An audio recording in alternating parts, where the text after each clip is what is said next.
Hello friends, स्वागत है आपका आपके अपने लीगल चैनल सोच पर प्रहार में एक बार फिर से। और दोस्तों, आज का ये वीडियो आप ही लोगों के प्रश्नों पर है। दोस्तों, एक प्रश्न का जवाब आप लोगों ने कई बार मुझसे मांगा और कई बार आप में से कई लोगों का मानना हुआ कि हमने सर से पूछा और सर ने कोई परफेक्ट आंसर नहीं दिया। इसका कारण है, लेकिन आज मैं आपको इस प्रश्न के बारे में बहुत कुछ समझाने वाला हूं। आज के इस वीडियो में खुल करके आपको काफी कुछ समझ में आ जाएगा और आपके प्रश्न का जवाब भी मिल जाएगा। कई बार लोग इस प्रकार के प्रश्न पूछते हैं कि सर, जो डाइवोर्स का केस चलता है वो कितना टाइम चलता है। सर, जो डाइवोर्स का केस चलता है उसमें कितना खर्चा आ जाता है। जो 498 का केस चलता है उसमें कितना खर्चा आ जाता है। बेल कितने टाइम में हो जाती है। क्वैशिंग कितने टाइम में हो जाती है। अरेस्टिंग स्टे कितने टाइम में मिल जाता है। ये सारे प्रश्न ऐसे हैं जिसका जवाब कोई भी व्यक्ति आपको एग्जैक्टली नहीं दे सकता। आपको ये कह सकता है कि हाँ, लगभग 15 दिन, लेकिन ये नहीं कह सकता कि 15 दिन में हो ही जाएगा, या 15 दिन से पहले भी हो सकता है और कई बार 15 दिन के बाद भी हो सकता है। क्योंकि दोस्तों, ये सारे क्वेश्चन जितने मैंने बताया और ऐसे और भी बहुत सारे प्रश्न हो सकते हैं, ये सब आपकी लोकेशन पे डिपेंड करता है, आपके कोर्ट्स पे डिपेंड करता है, इस बात पे डिपेंड करता है कि उस कोर्ट के अंदर कितना वर्क पेंडिंग है, और साथ ही साथ आपके जो वकील साहब है उनकी अप्रोच पे भी डिपेंड करता है। अब दोस्तों, बात करते हैं अगर फीस की कि भाई किस केस में क्या फीस होती है। ये भी बात वही है कि जितनी बड़ी सिटी जो होती है वहां पे एक्सपेंसेस ज्यादा होते हैं, उसके हिसाब से फी भी ज्यादा है। इसके बाद इस बात पे भी डिपेंड करता है कि आपके वकील साहब कौन है। यदि आपके वकील साहब ऐसे हैं जिनकी गुडविल बहुत ऊंची है, तो जाहिर सी बात है फिर उनका फीस स्ट्रक्चर भी ऊंचा होगा। और दोस्तों, फीस स्ट्रक्चर आपके जो वकील साहब है उनकी योग्यता पर भी निर्भर करता है कि उनकी योग्यता क्या है, उसके अकॉर्डिंग फीस स्ट्रक्चर होता है। एक काम को एक वकील साहब 5,000 रुपए में कर सकते हैं, एक वकील साहब उसी काम को 50,000 रुपए में करते हैं। लेकिन आपने कई बार देखा होगा, क्लाइंट फिर भी उन वकील साहब के पास जाना पसंद करता है जो 50,000 में काम करते हैं। तो ये उनकी अपनी कैपेबिलिटी है। तो दोस्तों, इस प्रकार से फी का भी आप फिक्स नहीं कह सकते कुछ भी। लेकिन दोस्तों, मेरा जो उद्देश्य इस वीडियो को बनाने का वो कुछ और है, आपको कुछ और से समझाना अलग डायरेक्शन से। ये तो केवल आपके प्रश्नों के जवाब थे।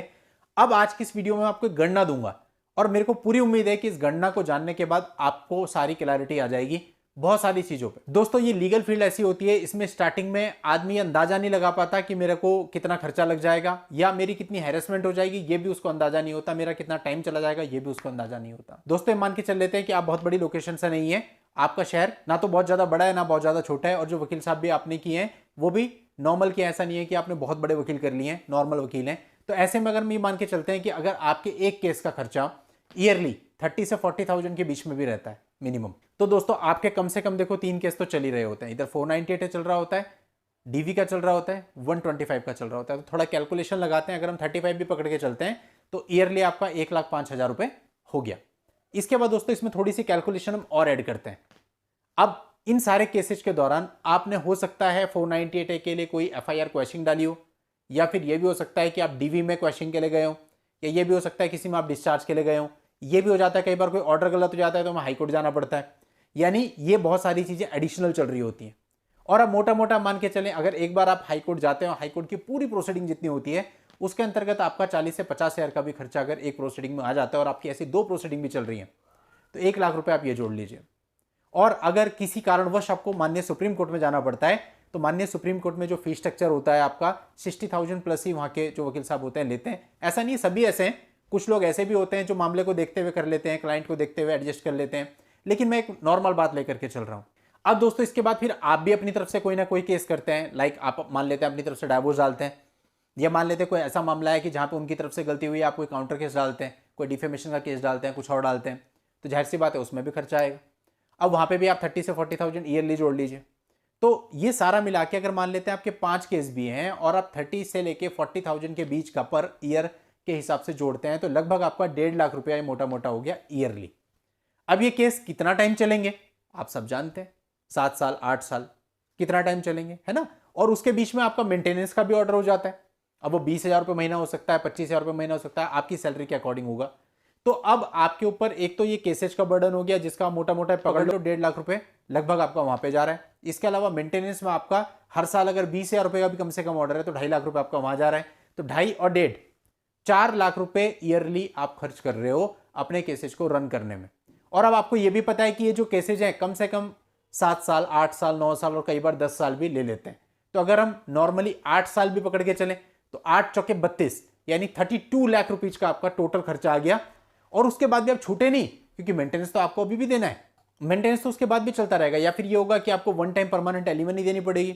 तो यानी आप टोटल हिसाब लगा के देखो, ये मैंने कम से कम जोड़ा 32 में आप ये और जोड़ लो, मतलब अगर 5 लाख रुपए 10 लाख रुपए भी आपकी एलिमनी बनती है तो 40 से 45 लाख रुपए के बीच का हिसाब मैंने आपको बहुत मोटा मोटा दे दिया, जो कि लग जाता है। और इतना कोई सोचेगा नहीं, क्योंकि कोई भी आदमी 10 साल का कैलकुलेट करके नहीं चलता, कोई भी आदमी यहाँ तक कि 1 साल का भी कैलकुलेट करके नहीं चलता। आदमी क्या करता है, केस होता है वो उसको डील करने की जो भी फी होता है वो खर्च कर देता है, जो एक्सपेंसिव होते हैं खर्च कर देता है, जो और इधर उधर के खर्चे होते हैं कर देता है। इसके अलावा दोस्तों और भी खर्चे होते हैं जो मैंने बताया। इसके अलावा हो सकता है आपकी कोई बेल पड़ी हो, बेल का पैसा आपका अलग से लग रहा हो, और कई बार होता है कुछ अनऑफिशियल खर्चे भी आप कर देते हो। और इसके अलावा अगर आप दूसरी जगह पे जा रहे हो अपने केसेज को लड़ने के लिए, जो ट्रैवलिंग, रहना, खाना पीना, आपका ऑफिस में छुट्टी लेते हो, वो सब नुकसान, तो सारा अगर आप ओवरऑल कैलकुलेट करके देखोगे तो 50 लाख रुपए का खर्चा आपके ऊपर आ गया। और ऐसा नहीं है कि आपके 50 लाख रुपए खर्च करके आपकी वाइफ को कुछ ज्यादा फायदा हो गया, क्योंकि उसे तो केवल वो मेंटेनेंस ही मिला, इसके अलावा तो सारा पैसा आपका इधर उधर ही गया। तो ना तो लड़की को मिला वो पैसा, ना तो आपका रहा, केवल जस्ट वेस्टेज। अब आप सोचिए कि इतने पैसे का आप अपने बच्चों के लिए कोई प्रॉपर्टी ले लेते, इतने पैसों को कहीं आप इन्वेस्टमेंट कर देते, बच्चों की हायर एजुकेशन के लिए आप कुछ प्लान कर लेते, बच्चों को बाहर फॉरेन में भेजने की कुछ व्यवस्था कर लेते, कितनी सारी चीजें हो सकती थी इस पैसे से। क्योंकि उन लोगों को मैं छोड़ देता हूं जिनको पैसे को लेकर के कोई प्रॉब्लम नहीं है, लेकिन अधिकतर लोग मिडिल क्लास से होते हैं जिनके लिए अमाउंट काफी बड़ी होती है। अब दोस्तों इतना सब कुछ गणना देने के बाद, और ये गणना मैंने नॉर्मल लेवल पे दी है, कई लोग आप में से ऐसे भी होंगे जिनके मामले चल रहे होंगे, उनके मन में भय होगा और वो कोई बहुत बड़ा वकील उसमें करते हैं, जाहिर सी बात है उनके चार्जेस भी ज्यादा होंगे। यहां पर दोस्तों मैंने आपको बिल्कुल नॉर्मल गठजोड़ बताया, और मैं ये जानता हूं कि इस गठजोड़ के अलावा भी बहुत सारे खर्चे होते हैं जो शायद अभी मुझे भी याद नहीं होंगे और शायद आपको भी याद नहीं होंगे, लेकिन होते हैं, वो आपको भी पता है। अगर आप उन सबको भी जोड़ोगे तो ये फिगर और भी ऊपर जा सकती है। अब आप सोचिए कि इसमें आपको फायदा क्या मिल रहा है। यदि ये इतना पैसा जो आपका इस प्रकार से चला गया लिटिगेशन के अंदर, अगर यही पैसा सारा आपकी पत्नी, आपके और आपके बच्चे के वेलफेयर में खर्च होता, तो उससे जाहिर सी बात है आपकी वाइफ को भी फायदा मिलता, बच्चे को भी फायदा मिलता, आपको भी फायदा मिलता, और साथ ही साथ मन की शांति भी होती कि अपने परिवार पर पैसा लगा है। तो दोस्तों मेरा और कोई पर्पज इस वीडियो को बनाने का नहीं है, सिर्फ आपको एक आईना दिखाना था, क्योंकि बड़े लेवल पे जाके सारी चीजों को जोड़ के कोई देखता नहीं है, लेकिन अगर देखे तो उसे एहसास होता है। या फिर कभी किसी के केस 5 साल चल चुके हैं या 10 साल चल चुके हैं या 8 साल चल चुके हैं, वो अपने पहले दिन से लेकर के आज वर्तमान तक के खर्चे जोड़े तो उसके सामने आएगा कि हाँ भाई कितना पैसा लग जाता है। और पैसे के साथ साथ टाइम भी लग रहा है, हैरेसमेंट भी हो रही है, इन सब चीजों का कोई कंपनसेशन नहीं होता।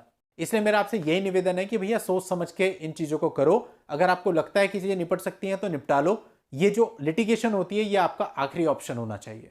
चलिए दोस्तों आज की इस वीडियो में इतना ही। नेक्स्ट वीडियो में नई लीगल जानकारी के साथ मैं आपसे फिर मिलता हूं। तब तक के लिए good bye and thank you for watching. Take care.